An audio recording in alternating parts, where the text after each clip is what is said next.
Well, as Dennis mentioned, I've done a few things for you in the past, and he approached me last fall, okay, and asked me if I would do something. And so I was mumbling through what I had done before and thought, well, you know, I'd never turned an oval or shown people how to turn an oval. And so I told Dennis that that's what I was going to do. Well, I don't know, we had to put it off 2 or 3 months, and then I got to the end of the year, and so here we are in February. So what I'm going to do today is to show you how to lay out and turn an oval, and then how to use an offset turning as an enhancement on something that have already turned. So as a all right.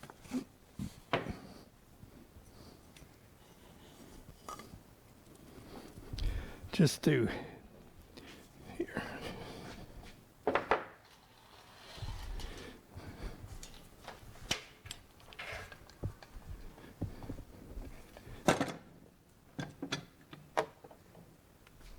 Okay. That should give us a little better shot. These are some of the ones that I was practicing on. Couple of things that I wanted to show you before I get to the layout, because it'll make a little more sense. When you are starting an oval, layout is critical, and we'll get into that deeper in just a little while. But a couple of things just to point out. You can see this flat spot. That lets you know that you're not quite to where you want to be if this is where your shoulder is going to be. If you turn it up on the bottom, ooh, bad one. If you turn it up on the bottom, you can see the center line that I had put here is not quite matching this ridge, which gives you an indication that you might need to turn a little bit more. And one thing about this, where'd that go? There it is. If you are having a pretty good day, things are going well, turn a piece of fur. It'll take care of it in a minute. That's what I was practicing on here.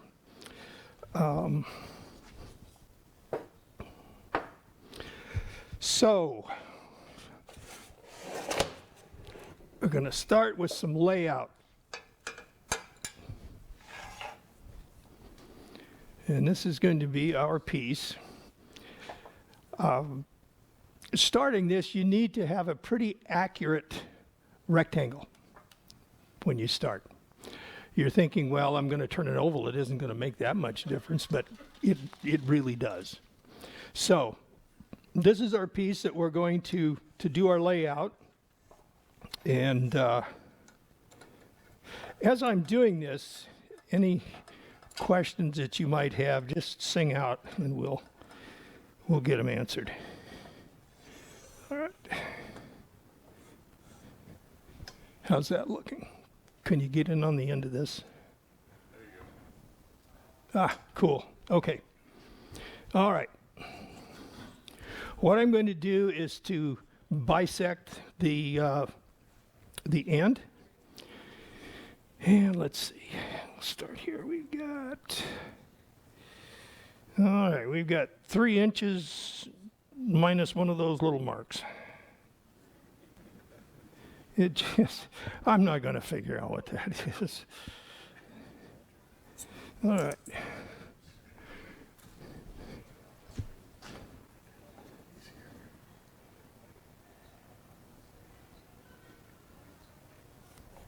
Okay. And then I'm going to do the same thing here. I've got, oh, that's just 2 inches. Cool. I'll explain that black line here in a minute.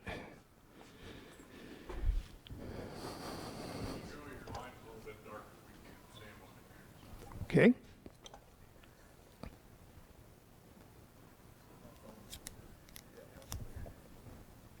Better? If you tip it down just a little bit more, we're getting a reflection into the camera right off the main light up there. There you go. Okay.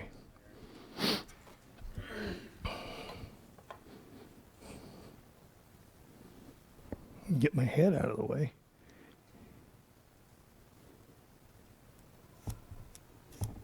Okay. As I was gluing these pieces up, I can't ever seem to just not futz around with it. So I was getting them glued up, and there was this piece of Wenge veneer hanging out. And so I thought, well, I'll just glue that in there. And it's really going to muck it up, but we'll get through it.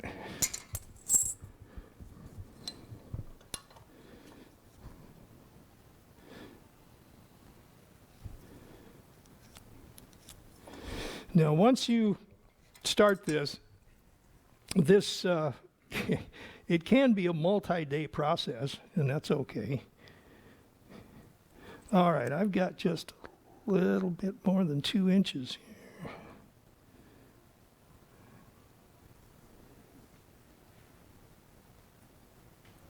Okay.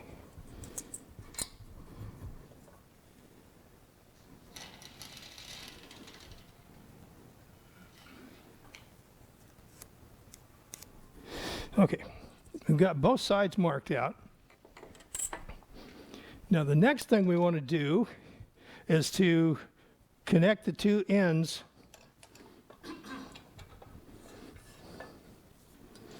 and to do that I'm going to, nope, I'm going to do it this way. That's right, that's how this is. Okay.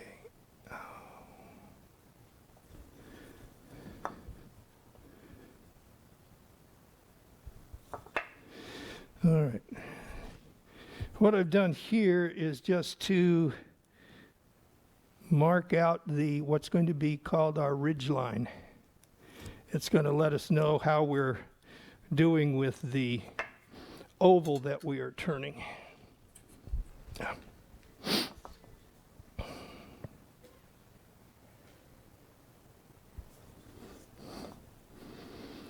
And as I was getting into this and doing some practice, and about the second week in doing this, I resisted the urge to call Dennis and say, you know, I'm just going to turn it on. I'm just going to turn a cylinder. This is nuts. But it worked out. All right. So now we're getting to the fun part.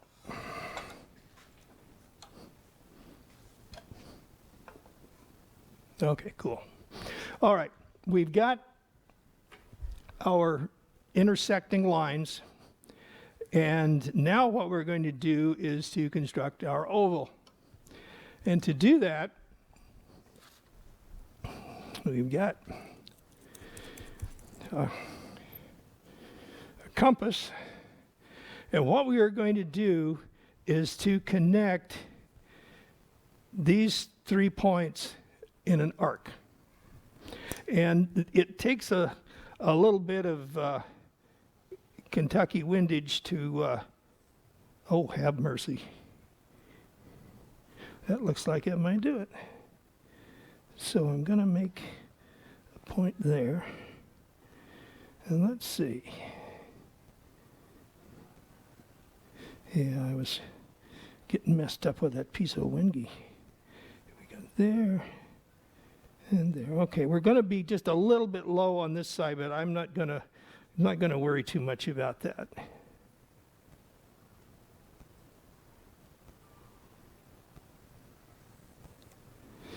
Okay.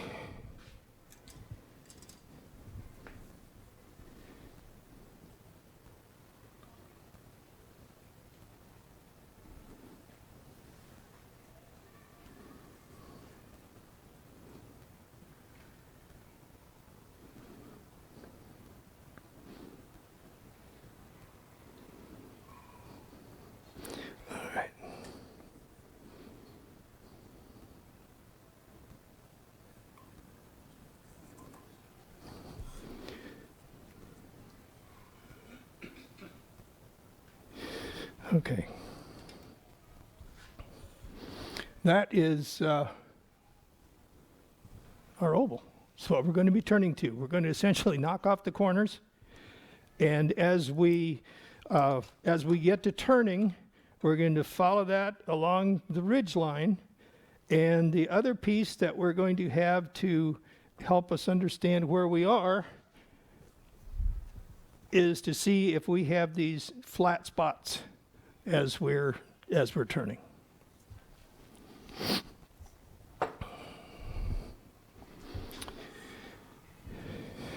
Okay. One other thing that I want to show you before we get started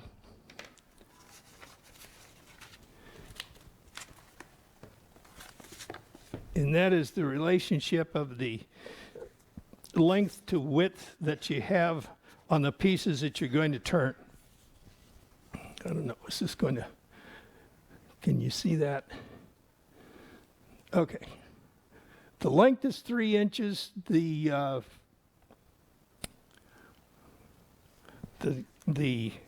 thickness I have reduced by 1/4 of an inch in each one, and you can see what that does to the size of the oval.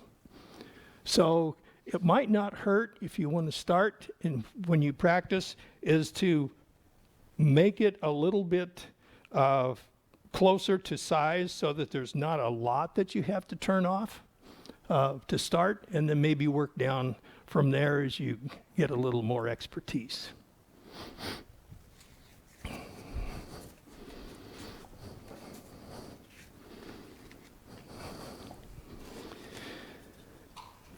Okay.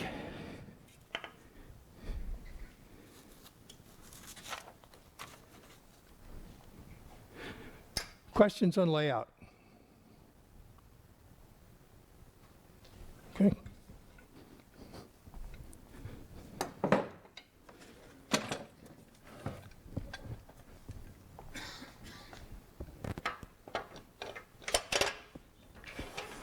All right.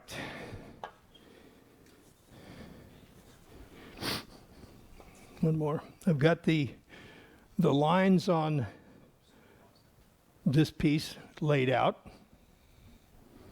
And we're going to start by putting the tailstock head in this hole to turn this side, switch it on the other side for here to turn this side, and we'll go from there. Okay. Okay, this, I don't know how good you can see this. Can you get up in here in the teeth? Oh, cool. Okay, now let me turn this just a little bit. There we go. Okay, can you see that red spot? Okay, I would really recommend that you, if you're using a center like this, that you put a spot of paint or something on one of the teeth. And I'll show you why here in a minute. Because you're going to be taking this piece of wood and moving it from one spot to the next as you turn this oval. And if the piece comes out of the headstock, you're going to want to know where to put it back. So what I do once I get it mounted, and you can see on this one, there's a pencil mark. And that's where the red tooth goes in when if I mess it up and have it fall out of the headstock.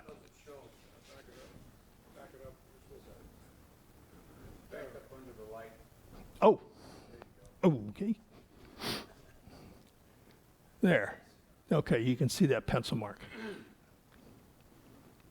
Oh, that's cool. I noticed that before. All right. Okay. Get this road show going.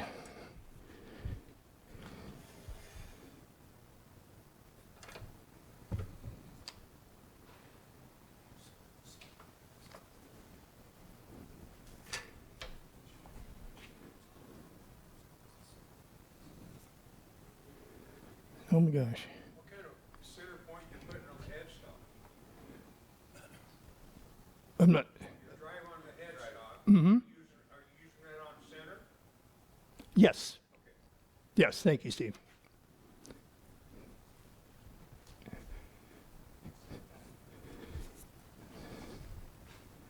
All right.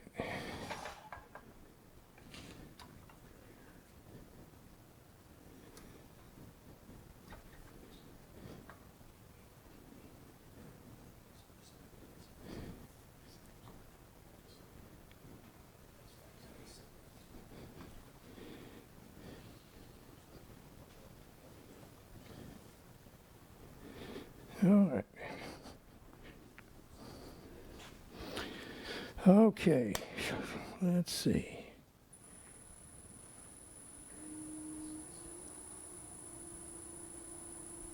Cool.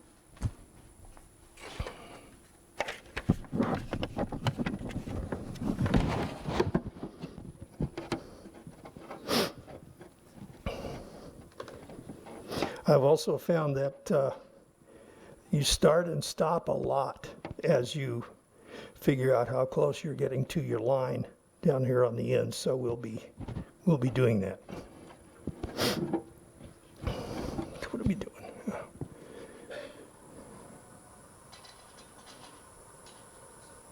Okay.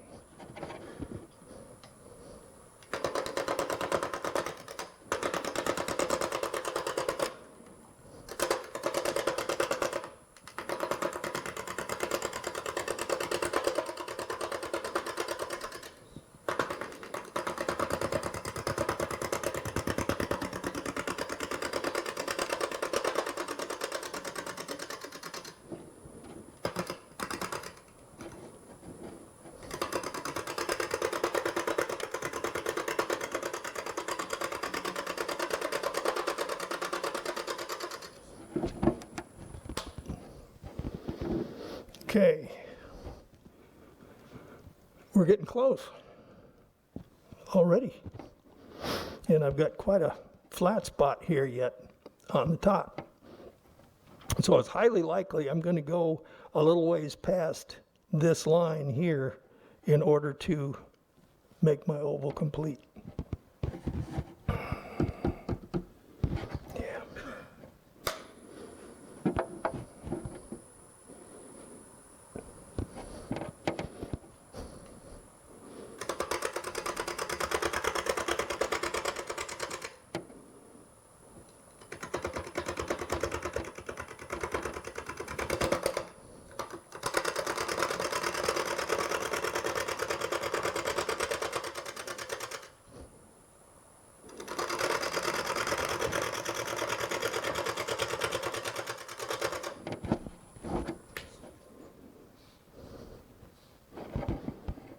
Okay.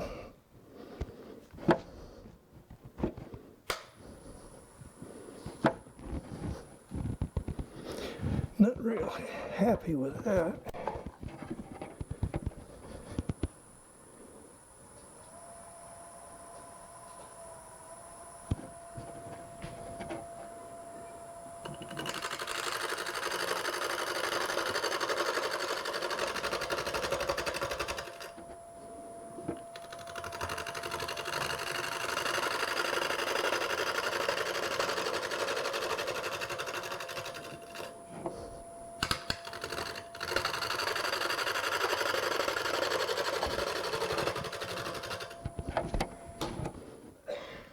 Okay, we're getting there.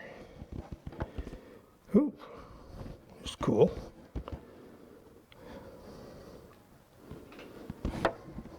I congratulate myself a lot when I turn, so I'm just talking to myself here.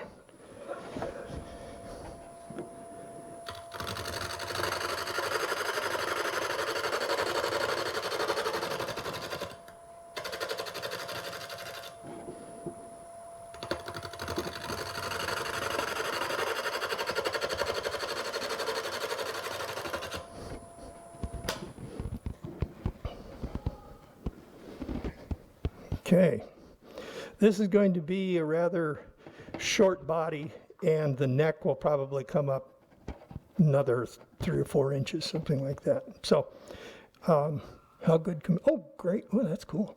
All right, so you can see what we've done so far. And now I'm going to switch the centers and see if it stays on.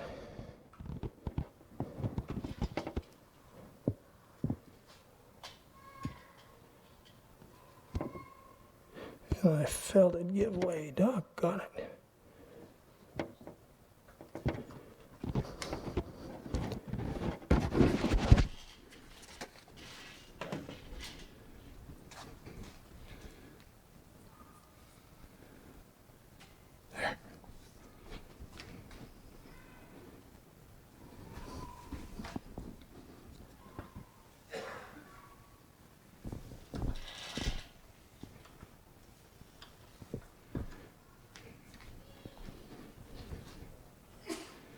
Okay.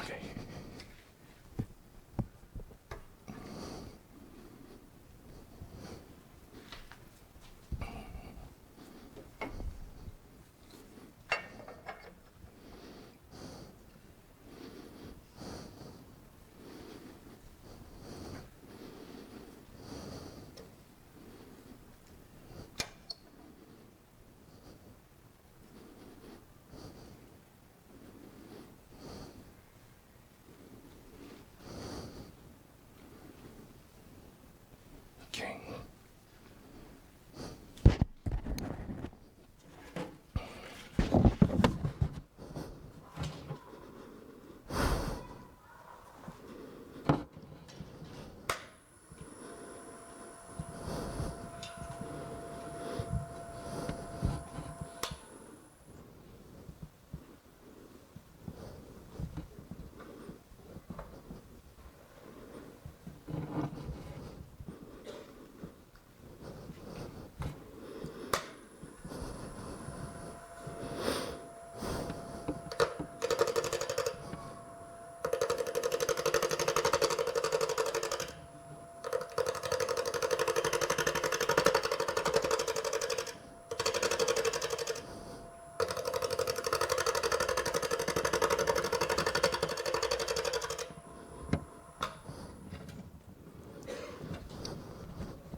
So we're getting close.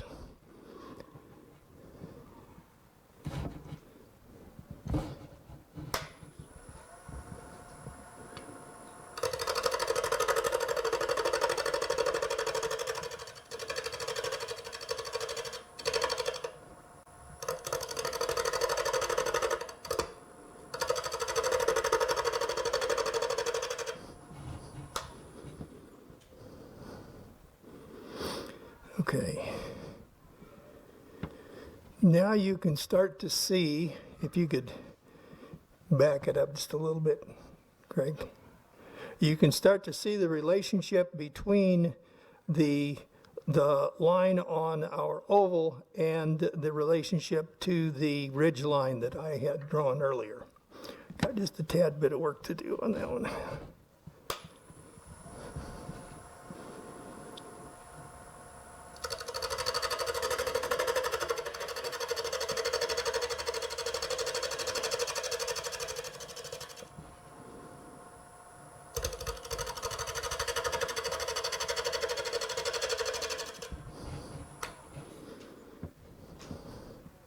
Yeah, that's working out.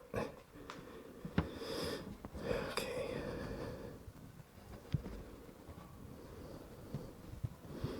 All right, we've got, that's pretty well on the ridge line on that. All right. Now,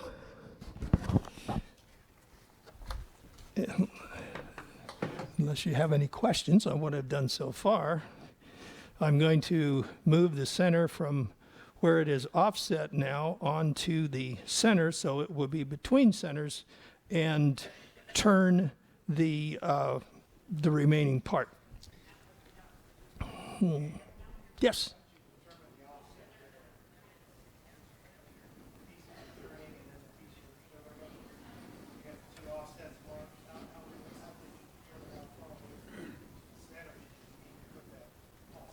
Okay, that's determined by your ability.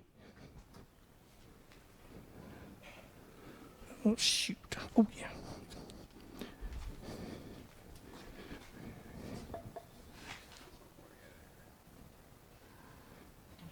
Were those the anchor points for your compass? Yes.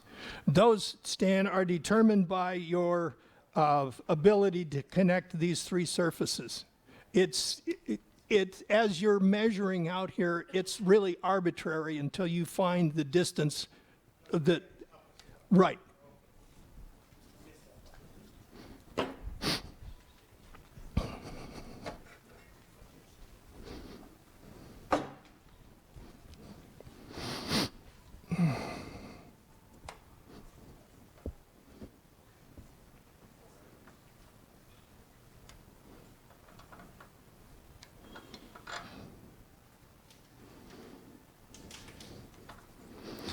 All right.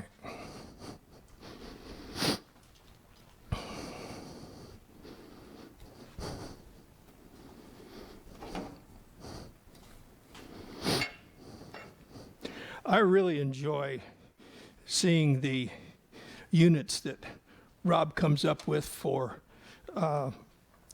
helping us turn with some form of efficiency, which is not a word that I use in my shop. I might get to this point and see two pieces of wood that I think need to be glued together, so that's what I'm going to do. So the focus is sometimes widely spaced. All right.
Okay.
There are still two flat spots, one here and one here that I didn't get a deep enough cut up here on this end of the oval, so it's highly likely those are going to end up being beauty marks.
Okay, I'm going to be fairly satisfied with that.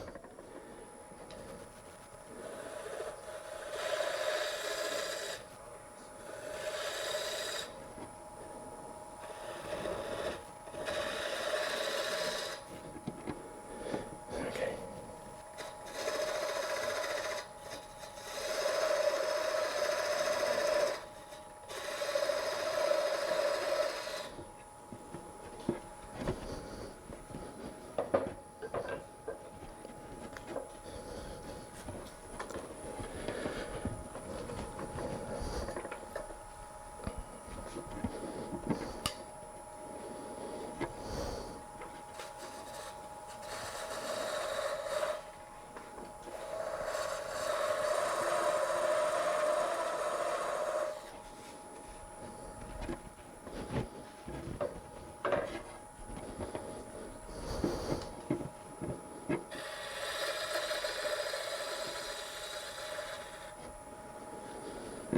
Okay.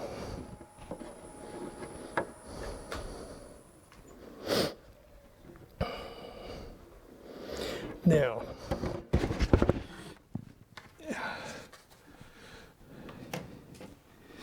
there is a bit of hand sanding when you're doing these to get this blended on the shoulder. I think I might go back and try those again because I want to do something to the bottom.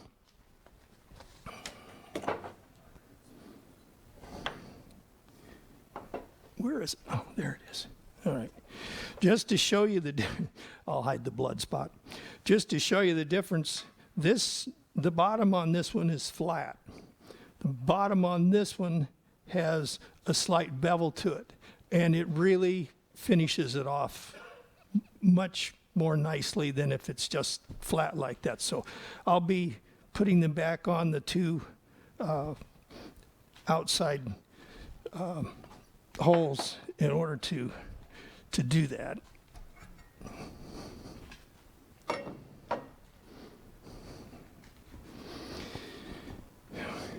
it on the lathe by keeping it under power, but using a strip of sandpaper and move like basically a reverse belt sander. You know, I don't know why it would not work. You know, I've never tried it, but sure, I don't think that would be a big trick at all. Pad or anything, but it has to be flexible enough that you can probably Yep. get that blended And, then work it up by hand. and I think too, it would probably depend on how much of an oval you had. The closer you come to a circle, certainly the easier it would be to do that. The risk you have though is rounding off those nice crisp points, so you gotta be careful about how far down you go. Yeah, yeah. That's why it is really so important to mark out the ridge line. Okay.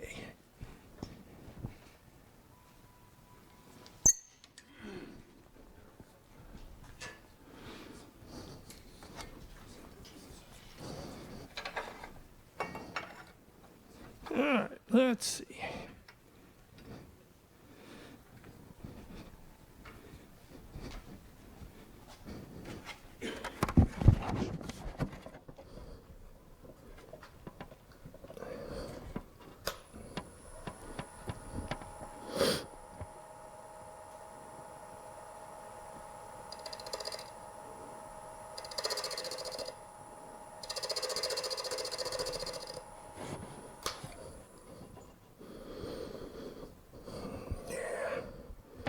Just a little more.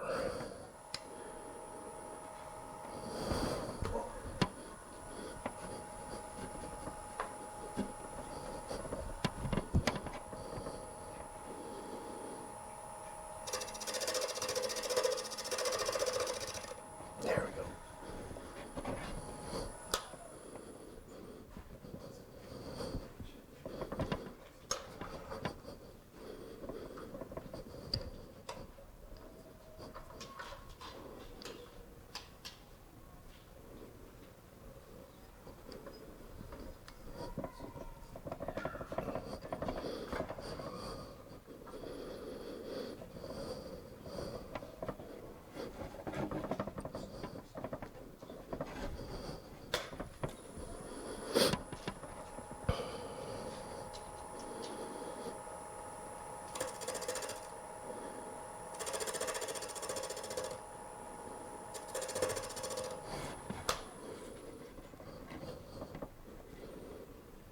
Oh. All right. Okay. Cherry.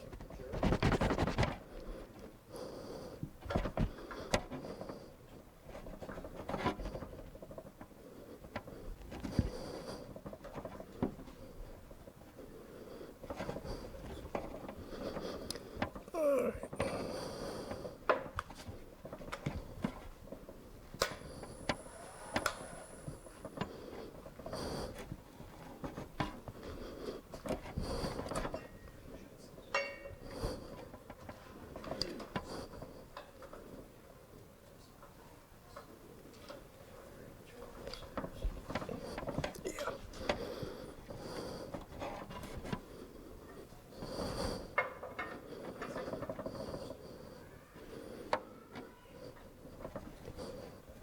Oh, shoot. Okay.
Okay. Not having the ability to sand, I'll just cut it off and leave it at that. There is one other thing that if you've ever had a chance to look through creative wood turning, Dale Nish's first book. There's a lot of things that he doesn't tell you about turning an oval. That the basics are there. But I got this far, and when I'm on my stuff at home, I got a much cleaner cut than that. I thought, well, okay, how do I get the hole drilled? I mean, how am I, with the equipment that I've got, I'm not going to be able to clamp the oval piece in order to get a decent hole. So, thinking about what Benjamin Franklin said, that necessity was a real mother, I ended up gluing just a waste block to the bottom. I just hot glued it to the bottom, took it over to my drill press, got it squared as far as I thought it was going to be, drilled a hole, got my big honking countersink out, and countersunk it. So it is slightly off center, but I don't know. I think it just kind of adds to the sexiness of it. So anyway, questions? Tell me what you think. Yes, Roger. So when are you gonna hollow the base? Hollow the base. You mean like go all the way down through and hollow it out? Okay, well that's when I'm doing a split turning. I'll I'll hollow it first, and then I was afraid of that. You talk to a segmenter who's always gonna cut it up someplace, sometime or other. oh yeah. And he's gonna glue it back together. Okay. It is a bit of a challenge, but it's a fun challenge, and I would encourage you to take a flyer and try it. Along the same line, another thing that I wanted to show you. This is more of an embellishment than anything. But I've started. This is a Christmas tree. Maybe just not quite the traditional type, but it's going to be a Christmas tree nevertheless. So I'll get this centered.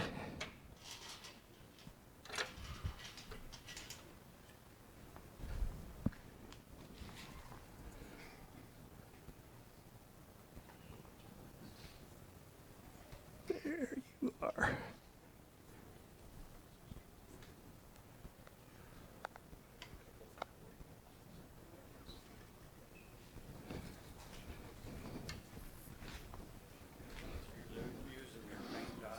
Mm-hmm. Oh, not bad. All right. I'm going to do just a little bit of cutting on this.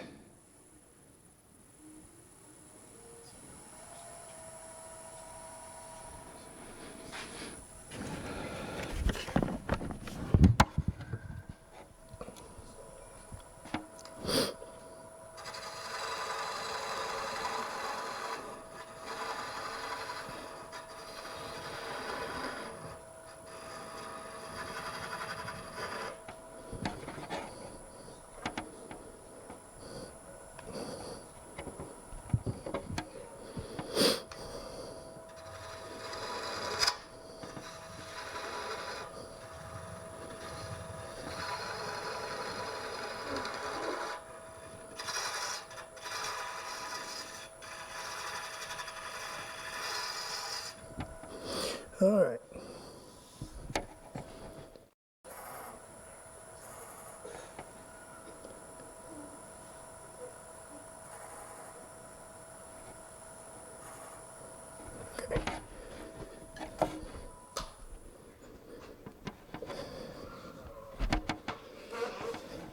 Now you were seeing in the flash things that happened in my shop at home, because what I did not do was to do my measurement before I got it all chucked up. Okay.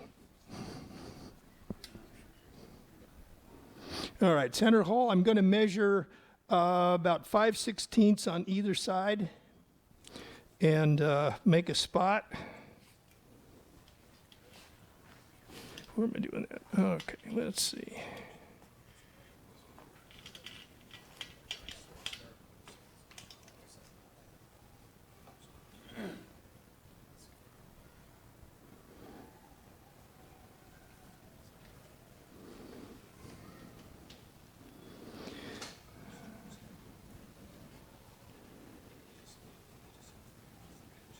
Darn it.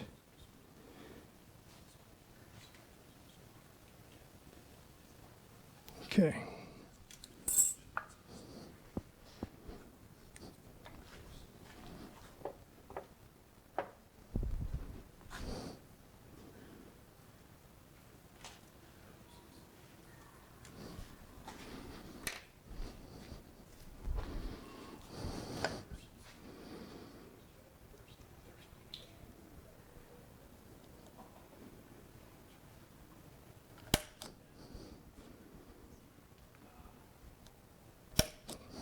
Okay.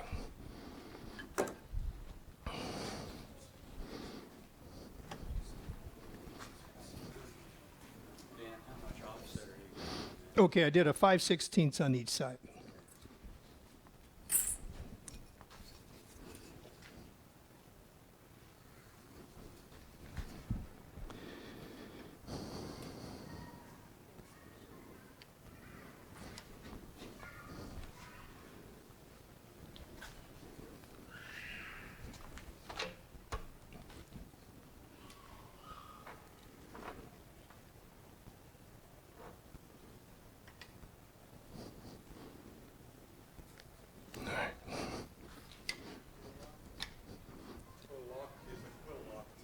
Here? Yeah. No.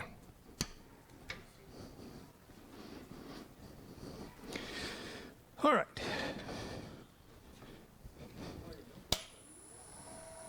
Okay. We got a bit of wobble going here. So what I'm going to do now,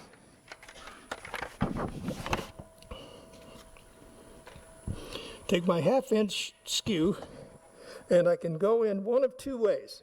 I can go in just straight, and I'll be cutting a smaller line, or I can go in on the side and get a little bit wider piece as I use the blade on that.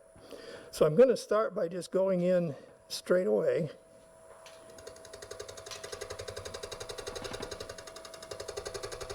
All right.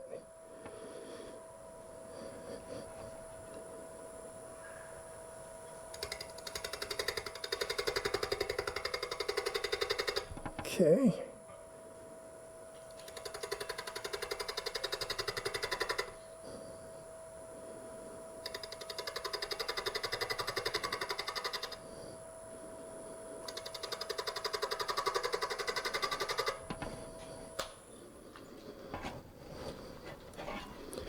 Okay, now as you can probably tell, what this will get me are cuts on one side of the piece. Now it doesn't, how are we doing here? I want to do the cut side. There we go. Got a little deep, and I really didn't mean to, but I think the thickness of the piece is going to let me get away with that. So my next piece I want to do is to move it to the other side.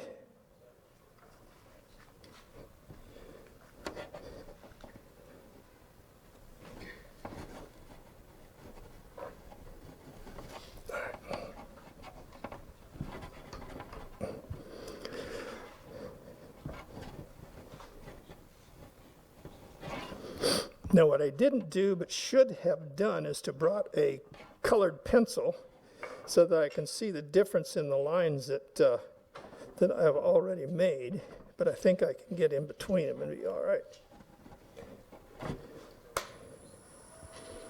Okay.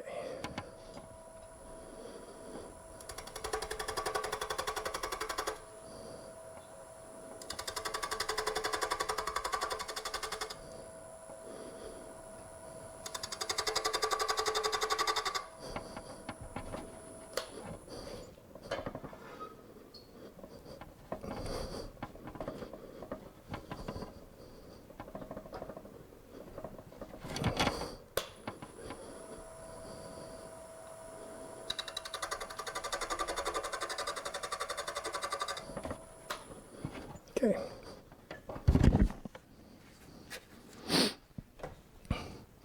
Now, in doing this, and I've done a few of these before,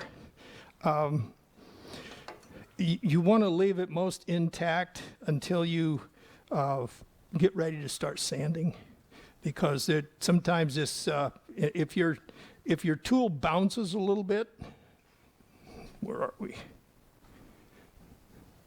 I'm going to come to you if that, okay, there we go. If the tool bounces a little bit, it chews it up. So you need to do some sanding work on it. But what I do after I get this far, I'll paint in here, sand it off, and the contrast looks pretty cool. When I say paint, I always kind of duck to see if Chuck Dowler's going to take a swipe at me or something, because that wasn't a word that he often used when it came to wood. So, two things you can do in oval turning. I'm sure that there are more. I'm going to keep at this a little bit longer and see what else I can come up with. Maybe if it's worthy enough, I can do a show and tell at some point. But it's very intriguing, and I've enjoyed doing it. So, questions, comments? Yes.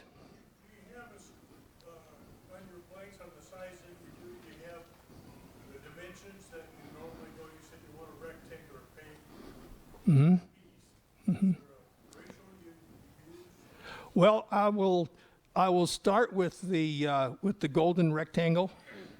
I don't know if you're familiar with how to draw one of those. It's pretty simple. Online gives you a really good explanation of it. I'll start with that. And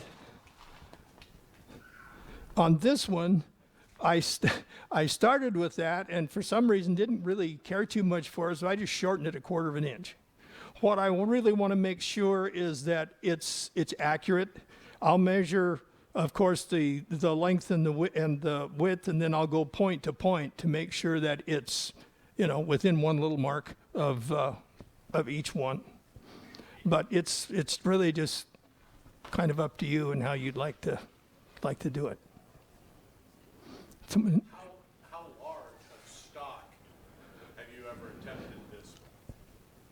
I mean, does the offsetting as you get larger become a little more dangerous? Oh yeah, yeah.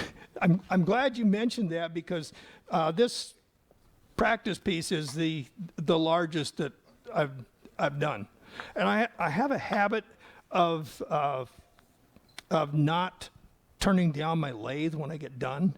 So I've had some surprises sometimes when I get things chucked up and turned on. But yeah, this is really it's about as large as I've done right now. So,